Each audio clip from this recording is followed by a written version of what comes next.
한국은 항상 다른 나라의 모델을 따라하기만 했거든요. 청계천도 결국 중국의 고대 도시 수로 복원 방식을 참고한 것이고, 한강개발도 상하이나 베이징의 수변 도시 계획을 벤치마킹한 거죠.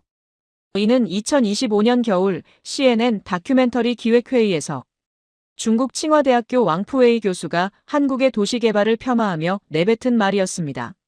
35년간 유럽 도시 재생 프로젝트를 연구해온 독일 베를린 공대의 클라우디아 마이어 교수조차 과연 서울이 진정한 도시 재생의 사례일까? 라며 회의적인 시선을 보냈습니다. 62세의 노련한 도시공학자인 그녀는 수많은 화려한 프로젝트들이 실패로 끝나는 것을 봐왔기 때문에 서울 역시 보기 좋은 쇼윈도에 불과할 것이라고 예상했습니다. 하지만 일주일 후 인천공항에서 베를린으로 떠나는 그녀의 입에서는 전혀 다른 고백이 흘러나왔습니다. 이건 단지 도시가 아니다. 이건 조화로운 문명이다. 하버드 대학교가 기념비적 프로젝트라고 극찬한 청계천, 생물 다양성이 639% 증가한 기적적인 생태 복원, 그리고 세계에서 가장 안전한 야간 치안까지. 도대체 서울에서 무슨 일이 벌어진 것일까요? 평생 냉정한 회의주의자였던 독일 교수를 완전히 바꿔놓은 그 놀라운 일주일의 진실을 지금 바로 확인해 보겠습니다. 잠깐만요. 혹시 지금 어디서 듣고 계신가요? 구독과 좋아요 미리 눌러주시면 건강하고 행복한 기운 듬뿍 받으실 거예요. 2025년 겨울 베를린 공과대학교 회의실에서 클라우디아 마이어 교수는 노트북 화면을 바라보며 깊은 한숨을 내쉬었습니다. 62세의 그녀는 지난 35년간 유럽 전역의 도시 재생 프로젝트를 분석해온 베테랑 도시공학자였어요. 회색빛 머리카락과 지적인 주름 사이로는 수많은 실패 사례들을 목격하며 생긴 냉정한 회의주의가 깃들어 있었습니다. CNN 다큐멘터리 시리즈 도시, 물 위에 서다의 마지막 에피소드 기획회의가 화상으로 진행되고 있었어요. 서울을 시리즈의 클로징으로 정하자는 제안이 나왔는데 클라우디아 교수님은 어떻게 생각하세요? CNN 측 프로듀서의 질문에 클라우디아는 잠시 침묵했어요. 그녀의 머릿속에는 지난 몇 달간 검토해온 서울의 도시계획 자료들이 떠올랐습니다. 서울이요. 청계천 복원이나 한강 개발 같은 프로젝트들이 주목받고 있다는 건 알고 있어요. 하지만 이런 대규모 프로젝트들이 과연 진정한 의미의 도시 재생인지 아니면 그냥 보기 좋은 쇼윈도인지 직접 확인해보고 싶네요. 그때 화면 한쪽에서 중국 칭화대학교의 왕푸웨이 교수가 끼어들었어요. 클라우디아 교수 말씀이 맞아요. 한국은 항상 다른 나라의 모델을 따라하기만 했거든요. 청계천도 결국 중국의 고대 도시 수로 복원 방식을 참고한 것이고 한강 개발도 상하이나 베이징의 수변 도시 계획을 벤치마킹한 거죠. 59세의 왕푸웨이는 겉으로는 점잖은 학자의 모습이었지만 그의 말에는 은근한 중화주의적 우월감이 배어 있었어요. 그래서 더욱 직접 가서 확인해 봐야겠네요. 정확히 보기 전까지는 판단하지 않겠어요. 클라우디아가 단호하게 말했어요. 3일 후 인천국제공항. 인천공항에서 클라우디아를 마중한 것은 서울시 도시계획국 선임기술관 정현수였습니다. 58세의 그는 무뚝뚝한 인상이었지만 깊이 있는 눈빛에서는 자신의 일에 대한 강한 자부심이 느껴졌어요. 함께 온 UC 버클리의 엘렌 차오 교수는 44세의 따뜻하고 친근한 생태보건학 전문가였고 현직 코디네이터인 이소유는 33세의 에너지 넘치는 도시 라이프스타일 유튜버였어요. 공항에서 서울 시내로 향하는 차 안에서 클라우디아는 창밖 풍경을 유심히 관찰했어요. 고층 아파트들과 복잡한 교차로들. 전형적인 아시아 대도시의 모습이었습니다. 여의도 한강공원, 오후 3시. 차에서 내린 순간 클라우디아의 예상은 완전히 빗나갔습니다. 1월 중순 영하 5도의 추위에도 불구하고 한강공원에는 놀랍도록 많은 시민들이 나와 있었어요. 조깅하는 사람들, 자전거를 타는 가족들, 강변을 따라 산책하는 연인들까지. 하지만 클라우디아를 정말로 놀라게 한 것은 강 자체였어요. 저게 정말 도시 중심부를 흐르는 강인가요? 한강은 겨울임에도 불구하고 완전히 얼지 않았어요. 넓은 강폭을 가진 수면이 도심의 빌딩들 사이를 유유히 흐르고 있었는데 그 규모와 수질이 클라우디아의 예상을 완전히 뛰어넘었어요. 강폭이 얼마나 되나요? 이 지점에서 약 1.2km예요. 그리고 저기 보이는 밤섬은 천연기념물로 지정된 생태보전지역입니다. 정현수가 답했어요. 클라우디아는 망원경을 들여다보며 더욱 놀랐어요. 강 한가운데 있는 작은 섬 주변으로 겨울 철새들이 떼를 지어 있었거든요. 겨울에도 저렇게 많은 철새들이? 한강은 동아시아와 오스트레일리아 간이의 철새 이동 경로의 중요한 중간 기착지예요. 엘렌이 흥분한 목소리로 설명했어요. 정말로 하늘에서 수십 마리의 큰 기러기들이 비자 대형을 이루며 나라와 강 위로 내려앉았어요. 그 모습을 보며 클라우디아는 순간 할 말을 잃었습니다. 이건 베를린에서 본 자료와는 차원이 다르네요. 슈프레 강이나 라인 강 같은 유럽의 도시 하천들과 비교해도 한강의 규모와 생태적 다양성은 압도적이었어요. 무엇보다 도심 한복판에서 이런 자연 생태계가 유지되고 있다는 것이 믿기 어려웠습니다. 여기서 정말 시민들이 수상 스포츠도 하나요? 물론이죠. 여름에는 윈드서핑, 카누, 수상스키까지 할 수 있어요. 수질 관리가 그만큼 잘 되고 있다는 뜻이죠. 소윤이 밝게 답했어요. 클라우디아는 강변을 따라 걸으며 더 세밀하게 관찰하기 시작했어요. 강변에는 체계적으로 설계된 산책로, 자전거 도로, 휴식 공간들이 조화롭게 배치되어 있었어요. 무엇보다 이 모든 시설들이 자연스럽게 강의 생태계와 어우러지고 있었습니다. 이 설계는 기능성과 생태성을 어떻게 이렇게 조화시킨 거죠? 정현수의 얼굴에 작은 미소가 떠올랐어요. 우리는 강을 정복하려 하지 않았어요. 강과 함께 살 수 있는 방법을 찾았죠. 해가 기울면서 한강에는 황금빛 노을이 내려앉기 시작했어요. 강물에 반사된 도시의 불빛들이 하나둘 켜지면서 환상적인 야경이 펼쳐졌습니다. 클라우디아는 그 광경을 바라보며 자신이 품고 있던 선입견들을 하나씩 내려놓기 시작했어요. 내일은 청계천을 보러 가시죠. 그곳에서 진짜 서울의 도시공학을 확인하실 수 있을 거예요. 정현수가 제안했어요. 클라우디아는 고개를 끄덕였어요. 이제 그녀의 회의주의는 호기심으로 바뀌기 시작했습니다. 첫날 소감 서울의 한강이 예상을 완전히 뛰어넘음. 도시 중심부에서 이런 규모의 자연 생태계가 유지되고 있다는 것이 놀라움. 베를린에서 가져온 선입견들을 재검토해야 할 것 같음. 호텔로 돌아가는 길, 클라우디아는 창밖으로 흘러가는 서울의 야경을 바라보며 내일에 대한 기대감을 감추지 못했어요. 62년의 인생에서 이렇게 첫인상이 뒤바뀐 경우는 드물었거든요. 둘째 날 아침, 클라우디아는 호텔에서 일찍 잠을 깼습니다. 어젯밤 한강에서 본 장면들이 머릿속을 맴돌며 쉽게 잠들지 못했거든요. 35년간 도시공학을 연구해온 그녀에게 어제의 경험은 기존의 관념을 뒤흔드는 충격이었어요. 오늘은 청계천을 보러 가시죠. 정현수가 로비에서 클라우디아를 맞으며 말했어요. 서울 도심복원의 상징적인 장소입니다.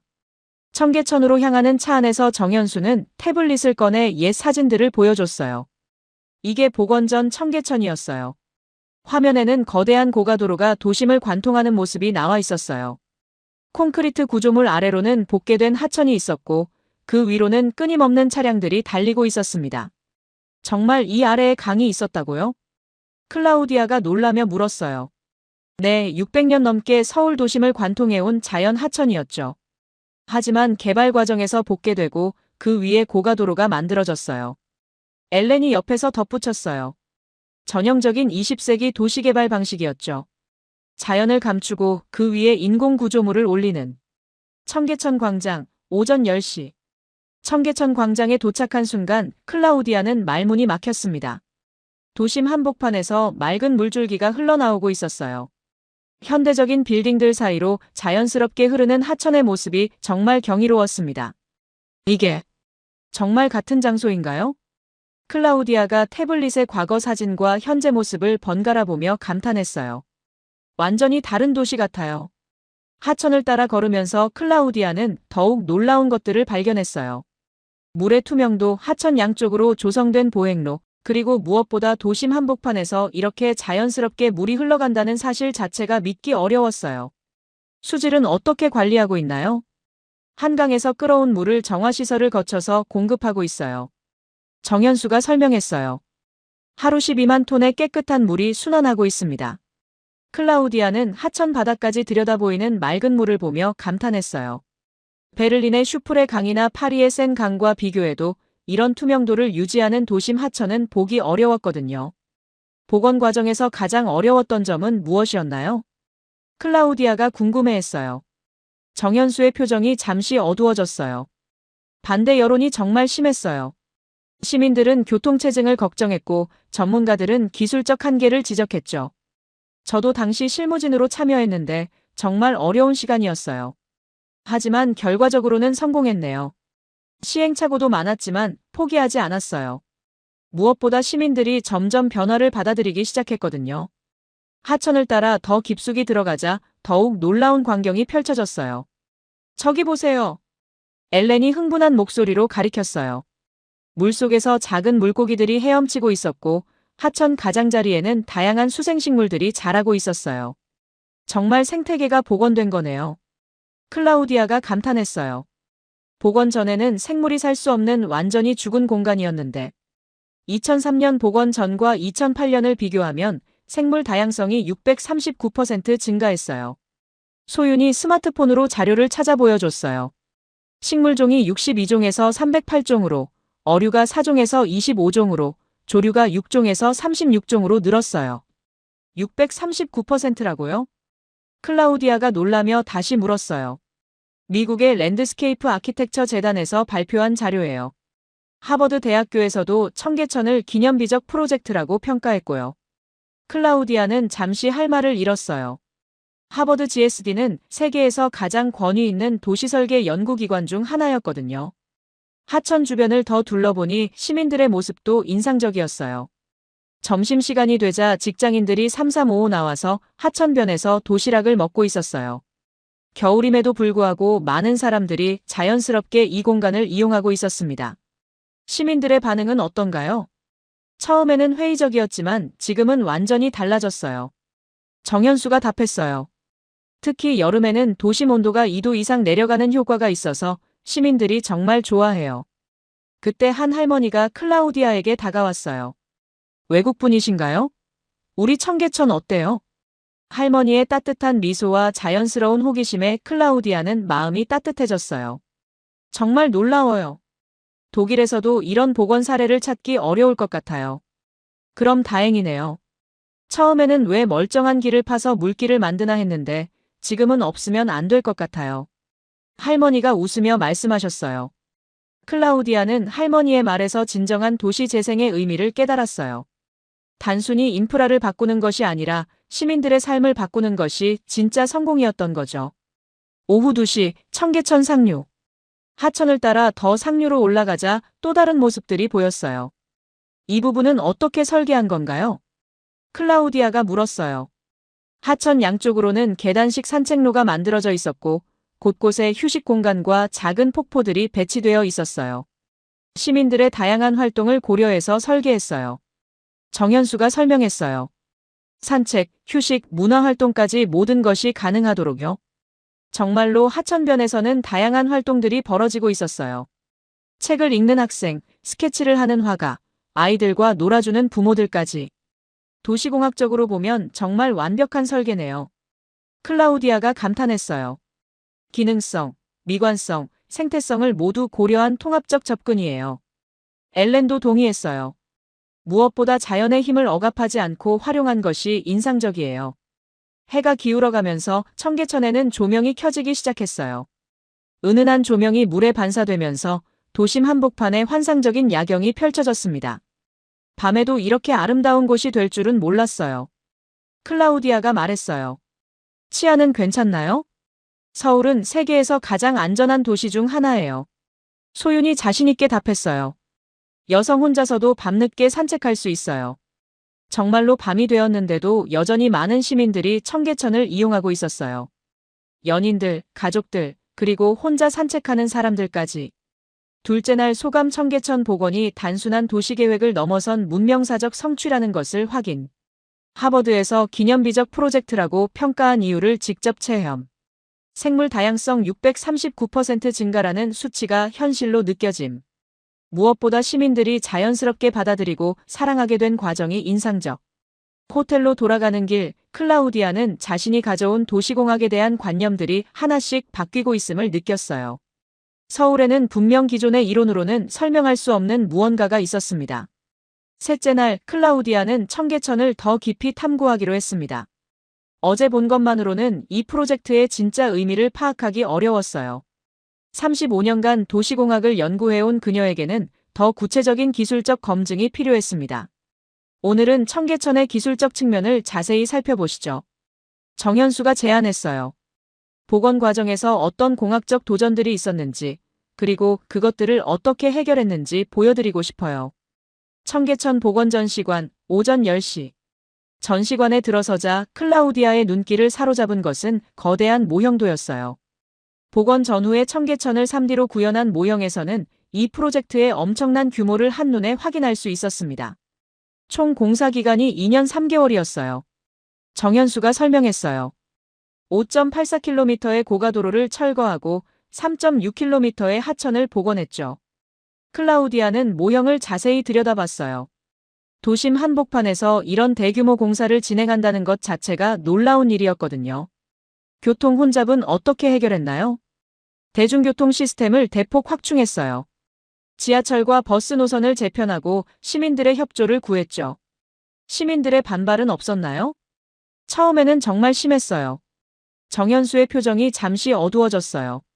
상인들은 장사에 지장을 줄까 걱정했고 시민들은 교통체증을 우려했어요. 언론도 대부분 회의적이었고요. 엘렌이 옆에서 덧붙였어요. 하지만 지금은 완전히 달라졌죠. 이 지역이 서울의 대표적인 관광지가 되었으니까요. 전시관을 둘러보며 클라우디아는 이 프로젝트의 기술적 복잡성을 이해하기 시작했어요. 단순히 고가도로를 철거하고 물을 흘려보내는 것이 아니라 도시 전체의 교통 시스템, 상하수도 시스템, 전력 시스템까지 모두 재설계해야 하는 거대한 공학 프로젝트였던 거죠. 가장 어려웠던 기술적 문제는 무엇이었나요? 홍수 방지였어요. 정현수가 답했어요. 여름 장마철에 하천이 범람하지 않도록 하는 것이 가장 큰 과제였죠. 어떻게 해결했나요? 지하에 대형 저류조를 만들었어요. 평상시에는 보이지 않지만 많은 비가 올 때는 초과 물량을 저장할 수 있도록요. 클라우디아는 감탄했어요. 이런 세밀한 기술적 고려 없이는 불가능한 프로젝트였던 거죠. 청계천변, 오후 1시. 전시관을 나와 다시 청계천변으로 향했어요. 이번에는 기술적 관점에서 하천을 관찰하기 시작했습니다. 이 석재들은 어디서 가져온 건가요? 클라우디아가 하천 바닥과 벽면에 사용된 돌들을 가리키며 물었어요. 대부분 경기도와 강원도에서 가져온 자연석이에요. 정현수가 설명했어요. 인공적인 콘크리트보다는 자연 재료를 최대한 사용하려고 했어요. 클라우디아는 무릎을 꿇고 하천 바닥을 자세히 관찰했어요. 돌들 사이사이로 작은 물고기들이 헤엄치고 있었고 석재 표면에는 이끼와 수생식물들이 자연스럽게 자라고 있었습니다. 정말 자연스러운 생태계가 형성됐네요. 계획적으로 설계한 것도 있지만 자연이 스스로 복원한 부분도 많아요. 엘렌이 설명했어요. 인간이 기반을 만들어주면 자연이 스스로 치유하는 거죠. 하천을 따라 걸으며 클라우디아는 더 많은 세부 사항들을 발견했어요. 계단식으로 설계된 수로, 곳곳에 배치된 징검다리, 다양한 높이의 보행로까지. 모든 것이 시민들의 편의와 생태계의 건강성을 동시에 고려해서 설계되어 있었습니다. 이 설계는 누가 한 건가요? 국제현상 설계를 통해 선정된 안이에요. 하지만 실제 시공 과정에서는 수많은 전문가들과 시민들의 의견이 반영됐어요. 그때 소윤이 스마트폰을 꺼내 보여줬어요. 하버드 GSD에서 발표한 자료를 보세요. 노후 고속도로를 다기능 인프라로 바꾼 현대 도시 설계의 기념비적 프로젝트라고 평가했어요. 클라우디아는 화면을 자세히 봤어요. 세계 최고 권위의 도시설계 연구기관에서 이렇게 평가했다는 것이 놀라웠습니다. 도시의 생물학적 사회적 생태를 회복시키고 대규모 영역을 빠르게 긍정적으로 변모시킨 사례라고도 나와 있네요. 오후 3시 청계천 문화관. 청계천 주변을 더 둘러본 후 일행은 문화관을 방문했어요. 이곳에서는 청계천 복원이 주변 지역에 미친 사회-경제적 영향을 확인할 수 있었습니다. 복원 후 이 지역의 부동산 가격이 어떻게 변했나요? 클라우디아가 궁금해했어요. 평균 30% 이상 상승했어요. 하지만 무엇보다 중요한 것은 이 지역이 완전히 다른 성격의 공간으로 바뀌었다는 점이에요. 정현수가 답했어요. 과거에는 그냥 지나가는 길이었다면 지금은 머물고 싶은 공간이 됐죠. 정말 그랬어요. 청계천 주변에는 카페, 갤러리, 문화공간들이 하나둘 생겨났고 시민들의 발길이 끊이지 않았습니다.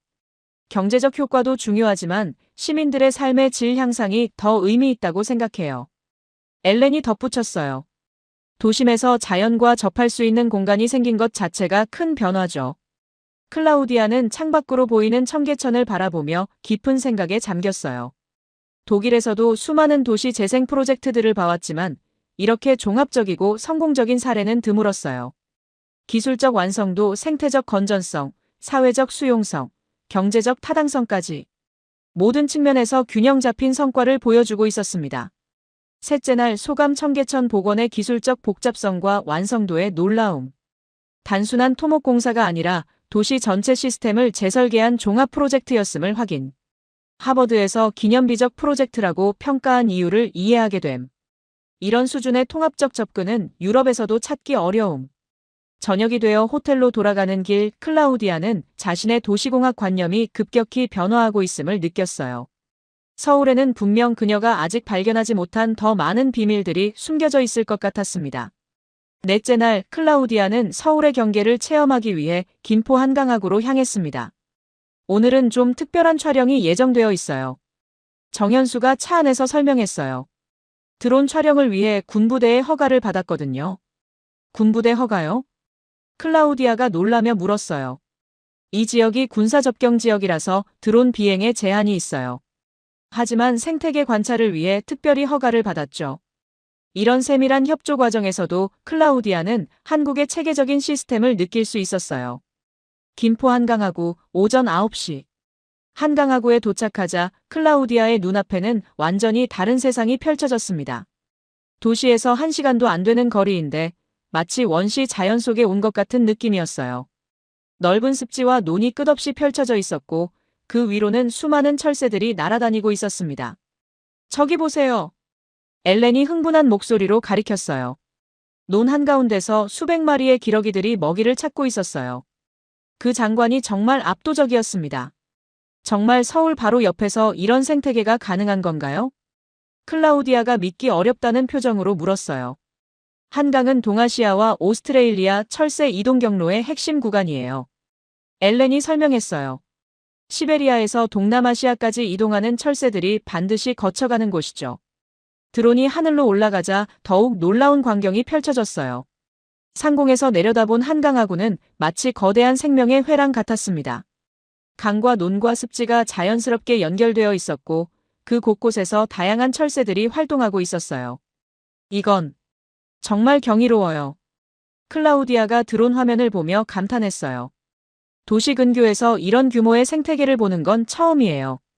갑자기 하늘에서 장관이 펼쳐졌어요. 수천 마리의 기러기떼가 일제히 날아오르며 거대한 비자 대형을 만들어낸 것이었어요. 그들의 날갯짓 소리가 하늘을 가득 메우며 장엄한 자연의 교향곡을 연주했습니다. 와! 클라우디아는 말을 잃고 그 광경을 바라봤어요. 35년간 도시를 연구해왔지만 도시와 자연이 이렇게 조화롭게 공존하는 모습은 본 적이 없었어요. 서울은 콘크리트 안에 생명을 품는 법을 배운 거예요. 엘렌이 조용히 말했어요. 도시가 자연을 파괴하는 것이 아니라 자연의 일부가 되는 거죠. 오후 1시 한강하구 탐방센터. 센터에서 클라우디아는 이 지역의 생태학적 가치에 대해 더 자세히 알 수 있었어요. 이 지역에 서식하는 조류가 총 몇 종인가요? 약 250종 이상이 관찰됐어요. 안내원이 답했어요. 그중 천연기념물과 멸종위기종만 해도 30종이 넘어요.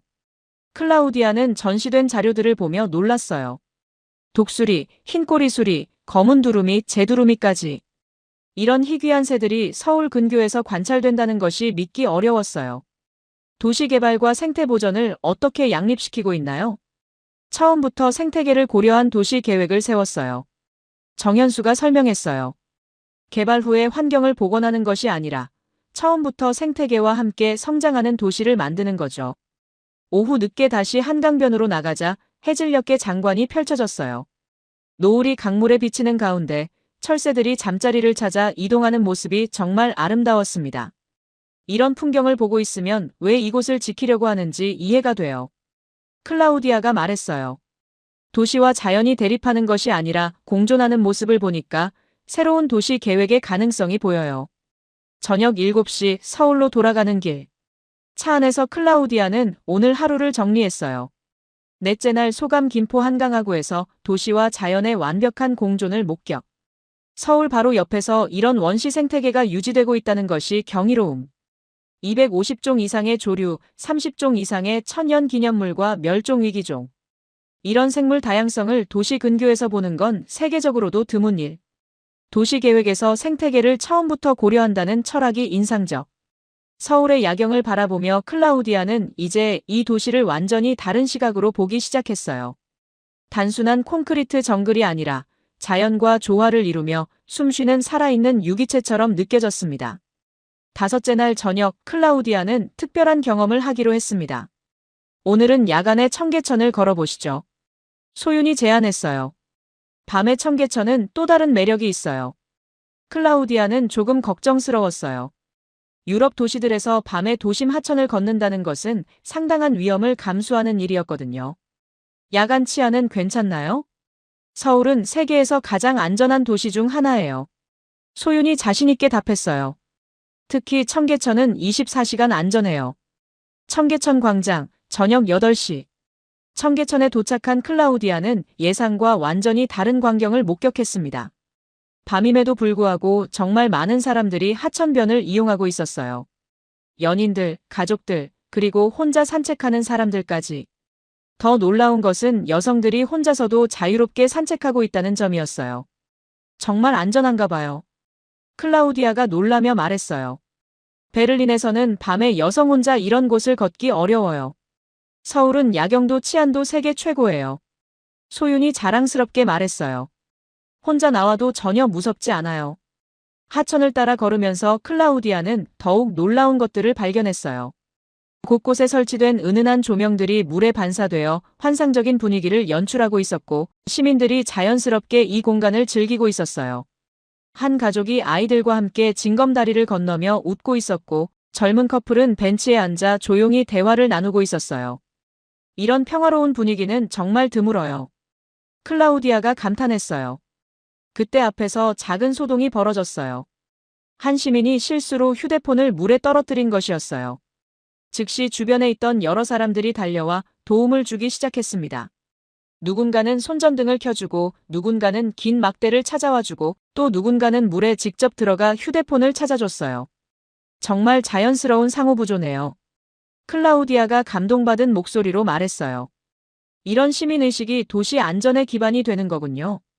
휴대폰을 찾아준 시민들은 아무것도 아닌 일처럼 자연스럽게 흩어졌어요. 특별한 보상이나 감사 인사를 기대하는 것 같지도 않았습니다. 우리는 서로 돌봐주는 게 당연하다고 생각해요. 소윤이 설명했어요. 싱가포르는 벌금 때문에 질서를 지키지만 한국은 시민의식으로 지키는 거죠. 더 깊숙이 들어가자 또 다른 장면들을 목격할 수 있었어요. 한 아이가 과자 봉지를 떨어뜨렸을 때 부모가 즉시 주워서 쓰레기통에 버리는 모습. 자전거를 타던 청년이 거동이 불편한 어르신을 도와드리는 모습까지. 정말 놀라워요. 클라우디아가 말했어요. 이런 배려 문화는 어떻게 형성된 건가요? 오랜 시간에 걸쳐 자연스럽게 만들어진 것 같아요. 엘렌이 답했어요. 법이나 제도로 강요한 것이 아니라 서로에 대한 배려가 문화로 정착된 거죠. 밤 10시, 청계천 상류. 밤이 깊어갔지만 여전히 많은 사람들이 청계천을 이용하고 있었어요. 늦은 시간인데도 가족 단위로 나온 사람들이 많았고 특히 여성들이 혼자서도 자유롭게 산책하고 있다는 점이 인상적이었어요. 정말 치안이 좋은 거네요. 클라우디아가 확신을 갖고 말했어요. 이런 수준의 야간 안전성은 세계 어디서도 찾기 어려울 것 같아요. 그때 앞에서 버스킹 공연이 열리고 있었어요. 기타를 치며 노래하는 청년 주변으로 시민들이 자연스럽게 모여들어 공연을 감상하고 있었어요.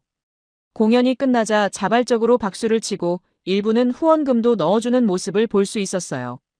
거리 예술에 대한 시민들의 관심과 지원도 인상적이네요. 문화 활동을 존중하고 지원하는 분위기가 있어요. 소윤이 설명했어요. 자정 무렵 산책을 마치고 돌아가는 길 클라우디아는 완전히 새로운 인식을 갖게 되었어요. 도시의 안전성을 평가할 때 범죄율이나 CCTV 숫자만 봤는데 정작 중요한 건 시민들의 상호 신뢰와 배려 문화였네요. 다섯째 날 소감 청계천 야간 체험을 통해 서울의 진짜 안전함을 체감. 밤에도 여성들이 자유롭게 산책할 수 있다는 것 자체가 놀라움. 시민들의 상호보조 정신과 배려, 문화가 진짜 안전의 기반. 단순한 치안 시스템을 넘어선 사회적 신뢰의 힘을 확인. 호텔로 돌아가며 클라우디아는 서울이 단순한 도시가 아니라 하나의 성숙한 문명이라는 확신을 갖기 시작했어요. 여섯째 날 클라우디아는 서울의 기술적 인프라를 체험하기로 했습니다. 오늘은 서울시 도시관제센터를 방문하시죠. 정현수가 제안했어요. 서울이 어떻게 운영되고 있는지 직접 보실 수 있을 거예요. 클라우디아는 기대가 되었어요. 도시공학자로서 첨단 도시관리 시스템을 보는 것은 언제나 흥미로운 일이었거든요. 서울시 도시관제센터 오전 10시. 센터에 들어서자 클라우디아의 눈앞에는 SF 영화에서나 볼 법한 광경이 펼쳐졌습니다. 벽면 전체를 가득 채운 거대한 모니터들에는 서울 전역의 실시간 상황이 표시되고 있었어요. 교통 흐름, 대기 오염도, 한강 수위, 지하철 운행 상황까지. 이 시스템으로 서울 전체를 실시간으로 모니터링하고 있어요. 담당자가 설명했어요. 24시간 365일 도시의 모든 상황을 파악하고 대응할 수 있죠. 클라우디아는 감탄했어요. 베를린에도 비슷한 시스템이 있었지만 이 정도 규모와 정교함은 아니었어요. 환경 모니터링은 어떻게 하고 있나요? 대기질, 수질, 소음, 방사능까지 실시간으로 측정하고 있어요. 화면에는 서울 전역에 설치된 수백 개의 환경 측정소 데이터가 실시간으로 업데이트되고 있었어요. 한강의 수질도 실시간으로 모니터링하나요? 물론이죠. 상류부터 하류까지 모든 구간의 수질을 24시간 감시하고 있어요. 정말 놀라운 시스템이었어요. 이런 체계적인 관리 없이는 도심 한복판에서 깨끗한 하천을 유지하기 어려웠을 거예요. 오후 1시 서울숲. 센터를 나온 후 일행은 서울숲으로 향했습니다. 여기도 생태복원의 대표적인 사례예요. 엘렌이 설명했어요. 과거 정수장이었던 곳을 시민공원으로 바꾼 거죠. 서울숲에 도착하자 클라우디아는 또 한 번 놀랐어요. 도심 한복판에 이런 규모의 자연 공간이 있다는 것이 믿기 어려웠거든요. 면적이 얼마나 되나요? 약 35만 평방미터예요. 중앙공원, 생태숲, 습지생태원, 한강수변공원 등으로 나뉘어 있어요. 공원을 걸으면서 클라우디아는 도시 생태학의 완벽한 구현을 목격했어요. 인공적으로 조성된 공간이지만 자연 생태계가 완전히 복원되어 있었고 시민들이 자연스럽게 이용하고 있었어요. 저기 보세요. 소윤이 흥분하며 가리켰어요. 작은 하천에서 아이들이 물고기를 관찰하고 있었어요. 도심공원에서 실제 자연 생태계를 체험할 수 있다는 것이 정말 인상적이었습니다. 여기도 수달이 살고 있나요? 클라우디아가 물었어요. 가끔 한강에서 올라와요. 생태 통로가 연결되어 있거든요. 엘렌이 답했어요. 서울의 모든 생태 공간들이 서로 연결되어 있어요. 생태 네트워크라고 할 수 있죠. 클라우디아는 감탄했어요. 단순히 개별 공원을 만드는 것이 아니라 도시 전체를 하나의 생태 시스템으로 설계한 거였어요. 오후 4시 서울숲 전망대. 전망대에서 서울 시내를 내려다보니 완전히 새로운 시각이 생겼어요. 저기 한강이 보이시죠? 그리고 청계천, 중랑천까지. 모든 물길이 연결되어 있어요. 정현수가 설명했어요. 서울은 물의 도시예요. 강과 하천들이 도시의 혈관 역할을 하고 있죠. 클라우디아는 이제 서울의 전체적인 그림을 이해하기 시작했어요. 개별적인 프로젝트들이 아니라 모든 것이 하나의 통합된 시스템으로 작동하고 있었던 거죠. 도시공학이 훌륭한 건 좋아요. 그런데 여기는 사람과 자연이 모두 함께 살아요. 그게 차이죠. 엘렌이 말했어요. 클라우디아는 고개를 끄덕였어요. 정말 그랬어요. 기술적 완성도도 놀랍지만 그것이 생태계와 시민의 삶과 조화를 이루고 있다는 점이 가장 인상적이었어요. 해가 기울면서 서울숲에도 조명이 켜지기 시작했어요. 공원 곳곳에서 시민들이 저녁 운동을 하거나 가족과 함께 시간을 보내고 있었어요. 여섯째 날 소감 서울시 도시관제센터에서 첨단 도시관리 시스템의 완성도에 놀라움. 환경 모니터링부터 교통 관제까지 모든 것이 실시간으로 통합 관리됨. 서울숲에서는 도시 생태학의 이상적 구현을 확인. 개별 공간들이 생태 네트워크로 연결된 시스템적 접근이 인상적. 클라우디아는 이제 서울을 하나의 살아있는 유기체로 보기 시작했어요. 모든 부분이 조화롭게 연결되어 숨쉬고 있는. 일주일째, 클라우디아는 지금까지의 경험을 정리하여 다큐멘터리를 제작하기 시작했습니다. CNN 본사와의 화상회의가 예정되어 있었고, 서울을 시리즈의 마지막 에피소드로 확정할지 최종 결정을 내려야 했어요. 정말 많은 것을 보고 배웠네요. 클라우디아가 호텔방에서 정현수, 엘렌, 소윤과 함께 자료를 정리하며 말했어요. 이제 이 모든 걸 어떻게 전 세계에 보여줄지 고민이에요. 가장 인상적이었던 것은 무엇이었나요? 소윤이 궁금해했어요. 기술적 완성도도 놀라웠지만 무엇보다 시민들이 도시의 진짜 주인이라는 것을 느꼈어요. 클라우디아가 답했어요. 시설은 도구일 뿐이고 그것을 살아있게 만드는 건 결국 사람이더라고요. 오후 2시 CNN 화상회의. 노트북 화면 속에서 뉴욕, 런던, 베를린의 동료들이 기다리고 있었어요. 클라우디아, 서울 촬영은 어떻게 진행됐나요? CNN 프로듀서가 물었어요. 정말 예상을 완전히 뛰어넘었어요. 클라우디아가 진심을 담아 말했어요. 처음에는 회의적이었는데 일주일 동안 보고 경험한 것들이 제 관념을 완전히 바꿨어요. 구체적으로 어떤 점이 인상적이었나요? 3가지로 요약할 수 있어요. 첫째, 도시공학적 완성도. 청계천 복원이나 한강 관리 시스템은 세계 최고 수준이에요. 둘째, 생태학적 우수성.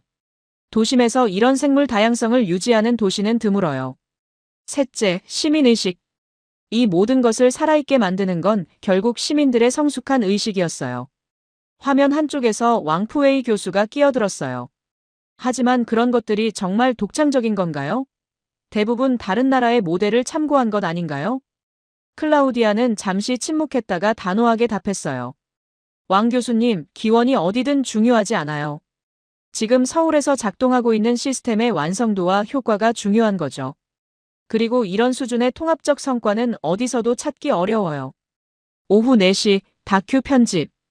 회의를 마친 후 클라우디아는 본격적으로 다큐멘터리 편집에 들어갔어요. 제목은 도시를 설계한 사람들, 생명을 만든 도시로 정했습니다. 영상은 한강의 웅장한 모습으로 시작되었어요. 겨울철 새들이 날아오르는 장면, 청계천을 걷는 시민들, 서울숲에서 뛰어노는 아이들. 이 모든 장면들이 하나의 스토리를 만들어내네요. 엘렌이 편집 과정을 지켜보며 말했어요. 특히 인상적이었던 것은 밤에 청계천을 걷는 시민들의 모습이었어요. 안전하고 평화로운 분위기, 서로를 배려하는 모습들이 자연스럽게 담겨 있었습니다. 마지막 장면은 여의도 한강공원의 야경이었어요. 도시의 불빛과 강물, 그리고 그 사이를 날아다니는 철새들의 실루엣이 환상적인 조화를 이루고 있었어요. 이곳은 단순한 도시가 아닙니다. 이곳은 조화로운 문명입니다. 클라우디아의 마지막 나레이션이 화면을 가득 채웠어요. 저녁 8시, 업로드 완료. 다큐멘터리가 CNN 채널에 업로드되자마자 반응이 폭발적이었어요. 첫 시간에 10만 조회수, 첫날에 100만 조회수를 돌파했고 3일 만에 520만 조회수를 기록했습니다. 댓글들도 쏟아졌어요. 정말 놀라운 도시네요. 이런 곳이 실제로 존재한다니. 한국에 꼭 가보고 싶어요. 우리 도시도 이렇게 될 수 있을까요? 각국의 도시계획 전문가들과 언론에서도 연락이 오기 시작했어요. 정말 대단한 반응이네요. 소윤이 실시간으로 올라오는 댓글들을 보며 신기해했어요. 왕푸웨이 교수는 더 이상 반박하지 못했어요. 전 세계의 반응 앞에서는 할 말이 없었거든요. 7째 날 소감 다큐멘터리 완성 과정에서 서울의 진짜 가치를 재확인. 기술적 우수성, 생태적 건전성, 사회적 성숙함이 완벽하게 조화된 도시. 전 세계의 폭발적 반응을 보니 서울이 정말 특별한 곳임을 다시 한번 느낌. 이런 도시 모델이 전 세계로 확산되기를 희망. 클라우디아는 이제 확신했어요. 서울은 21세기 도시 문명의 새로운 패러다임을 제시하는 곳이라고. 마지막 날 클라우디아는 혼자만의 시간을 갖기로 했습니다. 일주일간 함께해준 동료들에게 감사 인사를 한 후 소윤과 함께 청계천으로 마지막 산책을 나섰어요. 정말 많은 것이 변했어요. 클라우디아가 청계천을 바라보며 조용히 말했어요. 일주일 전에 제가 지금의 저를 본다면 믿지 못할 거예요. 어떤 점이 가장 크게 변했나요? 소윤이 궁금해했어요. 도시를 보는 관점 자체가 바뀌었어요. 예전에는 기능과 효율만 생각했는데 이제는 생명과 조화를 먼저 생각하게 됐어요. 청계천을 천천히 걸으며 클라우디아는 지난 일주일을 되돌아봤어요.